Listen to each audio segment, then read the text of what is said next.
Yeah. Hi, everybody. Hi, Paul. I'm sure Hi, everyone Matt. can see this beautiful view of Gibraltar in our background.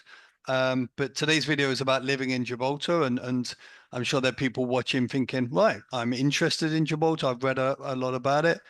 Can you tell us a bit more about living in Gibraltar? Thank you, Matt. Well, I mean, I think for UK nationals considering moving to Gibraltar from the UK, Gibraltar is makes a lot of sense. For starters, Matt, um, we have a common currency. So if you move to any other country, it involves, having foreign exchange transactions when you buy and sell property, transferring your pensions, transferring your investments. The transition is seamless when it comes to the currency aspect. So I would say currency is really important. Secondly, common language. I think it gives you the peace of mind that you are. I hate using the phrase Little Britain or Britain in the sun because I don't think it does justice to Gibraltar. But I think for a UK national looking at Gibraltar, they feel at home. It sounds a bit peculiar to be in the southernmost tip of Europe and in a British uh, offshore territory, but the reality is it makes them feel very comfortable. So yeah, the language, um, the legal system is modeled on the UK um, legal system, so it's based on UK case law and statute law, which is not the same, but not too dissimilar from UK statute law. Of course, there's some laws that are very specific to Gibraltar, but I think it's very easy to relate to. So the legal system is also something that would make people comfortable. I think it's a highly regulated financial center, which is aligned to the Financial Conduct Authority, to the FCA, so the Gibraltar Financial Services Commission and the Financial Conduct Authority are somehow, yeah, how can I say, aligned in terms of regulatory processes. So, yeah, a highly regulated financial center ticks another box. Um, Not quite though. We're talking about the transition here, and there's an easy transition it is an easy from transition. the UK to Yeah, Gibraltar, I think. and then there's the education system. Yes, of course. For British nationals that are, that move with their families and they have to disrupt, school life for their children. Coming to Gibraltar makes it quite simple because the curriculum is modeled on the UK system. So GCSEs, A levels, UK university. Um, that is very appealing. There's no need to adjust. You don't need to go to a private school, although there's private schools in Gibraltar, no need to go to a private school, say in Spain, and then you can follow the UK educational system or the French. And there's a period of adaptation, but this is no different to continuing schooling in the UK. Um, as I said, language is predominantly English. The culture is different because we are influenced by the Mediterranean. It's yeah, it's a port city, and we've had a lot of immigration over the centuries, and there's a rich Mediterranean influence. But there's no disguising the fact that we equally have this British culture that resonates with individuals who decide to make Gibraltar their home. And then the other thing is that Gibraltar always punches its weight when it comes to activities. Everyone thinks, oh, it's only 6 square miles or whatever it is. There's nothing to do. But I don't think that could be further from the truth. It's, loads of sporting activities, rich in arts and culture. Um, yeah, there's, we've got St. Michael's Cave as a venue for events. You've got British comedians coming regularly. We've had John Bishop. More recently, we had Michael McIntyre. We've got a literary festival on this very minute. Um, we've got a chess festival, which is, world class. I think it's ranked as number one globally in terms of prizes, I believe. So there's always something happening. So Gibraltar is a busy place. There's no shortage of things to do. And then something we sometimes ignore and forget, which in my humble opinion is really important, particularly for UK nationals um, deciding to move um, from the UK. And I recently had a family from Nottingham and say had they witnessed uh, some stabbings. Same happened in Liverpool. This is becoming commonplace in some UK cities. Clearly, it happens everywhere because that's the reality. It depends in what areas you go. Mm. But that's what they mentioned. They said it does happen and sometimes you witness it. And Gibraltar is ranked globally sixth in terms of safety. And that gives reassurance, especially for people who've um, who've of old age, that they can walk from their home to town and walk back at a at whatever hour, and they feel safe. There's a strong police presence in the city at all times. I think that can be really reassuring for anyone moving, to another country, and the fact that they see, you know, people dressed as, UK bobbies. Again, there's that familiarity that makes them feel safe.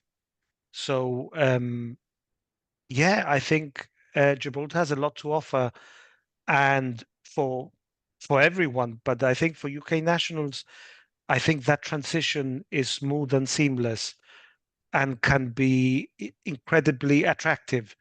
And I know that, and I often hear people saying, "Okay, fine, it's living in Gibraltar is great, but can it get a bit claustrophobic?" And the truth is, it can.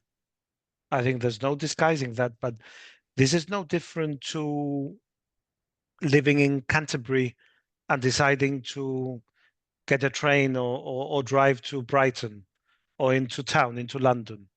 I mean, admittedly, there's a hard border right now, and that can be off-putting, but more often than not, the border is quite fluid. Yeah. And you've got amazing cities in Andalusia, and you'll agree with me, Matt, having made that transition.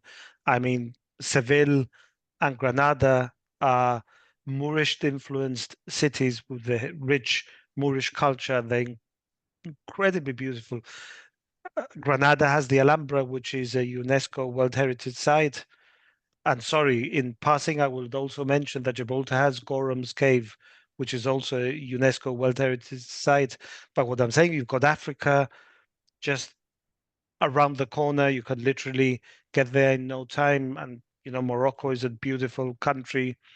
So, you're not confined to this little rock. You can actually travel beyond its borders. So, and 2 hours away from the UK, from your mother country, yeah? So it's Yeah, I not mean as if that. you're living in Mauritius Mhm. or you're living in some, you know, country which requires a long haul flight. It's still close to home. Absolutely. And for those who may have not experienced it, and flying from Gibraltar Airport is, for me, it's a dream, because airports and flying can be stressful. And to appear is, four or five flights a day, is it, to the UK, even non-peak, and you go through. But I have a question, Paul. Somebody described to me the other day, said that they were comparing Gibraltar to the UK, of course, and Spain, and they described it as the best of both. Would that be a kind of fair summary? So it's a bit of British in the language and the currency, but then we have the climate and the kind of outdoor lifestyle of Spain. Would that be fair? I can understand why would people would say that. I mean, in fairness, Spain is an incredibly beautiful country. Great lifestyle, incredible food, friendly people. It has a lot going. I think where it maybe falls a bit foul is that as you know from your own experience, is highly bureaucratic. The rules get changed from one day to the next. There's no certainty when you're planning for financial retirement and tax planning. You never know what's around the corner. The interpretation of a law today might change tomorrow. And you know that is the only downside to Spain. So Spain is incredible. But yes, Gibraltar has elements of both. It has the climate, the food, the friendliness of Spain, and yet, all the positives about being a British territory, the certainty, legal certainty, the conditions for a business to thrive, education, the English language, the British pound, which reigns supreme. And even though it sounds almost hard to believe, that we are here in southernmost tip of Europe and the pound is still the currency of choice, but it's reality. So I can understand why a prospective client would tell you that. It does have a mix of both.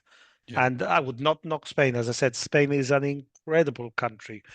I mean, the only downside is the bureaucracy and the uncertainty. And Gibraltar provides that. It provides, that stability, financial stability that you need to thrive economically. of course. And another question, because this one comes up, and some people coming from the UK think, okay, it's a UK overseas territory. I can just come to Gibraltar. I live here, enjoy all those great things that you've told us about today, Paul. Is that the case? No. And it's funny you should raise that, Matt, because I had that. I think it was, if it wasn't, I think it was the week before last. This gentleman phoned me and said, I'm British. I was born in whenever, 1949, in London. I will go there, blah, blah, blah. And yes, I mean, this is all governed by, the Immigration, Asylum and Refugee Act. And certainly if you're and this is something we'll cover separately, if you're of state pensionable age, then that gives you the right to settle. But, a British passport doesn't confer any other rights to residency. So I think, in answer to your question, yes and no. If you're a Brit and you happen to be in receipt of UK state pension, then it is a clear pathway to residency, but not in every single case. Definitely not as easy as just turning up, renting No. an apartment or buying an apartment and then job done. It's Yeah. yeah, a lot harder than that. Great. So Paul, for those who are thinking of living in Gibraltar, what would be our final message to them today? I think the final message would be that,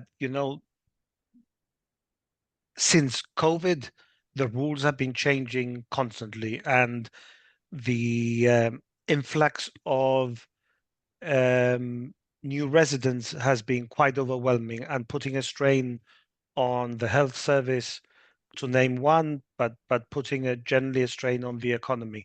And very often they're not contributing their dues. And the Gibraltar government, this is a small micro state. It cannot absorb unlimited numbers of people. They have to somehow contribute through taxation to the development of the economy, and to provide public services. So um, there were issues during COVID about, Brits moving their families across and trying to get them through university free. That loophole was plugged. And now, there's the issue of hospital beds and elderly people coming and staying. So that's something I want to address separately. But the message has to be, you know, things can change very, very quickly. And, Matt, we often get, I'm moving in 2030 or moving in 2027. You know, what do I need to do? Well, God knows what's going to happen in 2027, let alone in 2025. I think the message is, if you're ready, move, because Yeah. things don't stay the same forever. And the population of Gibraltar has increased significantly since the last census in 2013 to 2022. There was a massive increase in population in the order of 30%, Wow. 8,000 people, I think it was. I stand to be corrected. So, if you are definitely of the view that this is now the time to move, don't delay it. If you're committed and you've made your decision, act. Act now, because tomorrow is not promised for anyone. Yeah. So your plans may go up in smoke. Yeah, of course. Yeah. No. So if your dream is Gibraltar, it's time to make that dream a reality. Completely. Absolutely. Perfect. Well, thank you, Paul. Thank you. There was a few other topics which we'll cover in our other videos. Look out for those and subscribe for more content. But thank you for now. Bye-bye.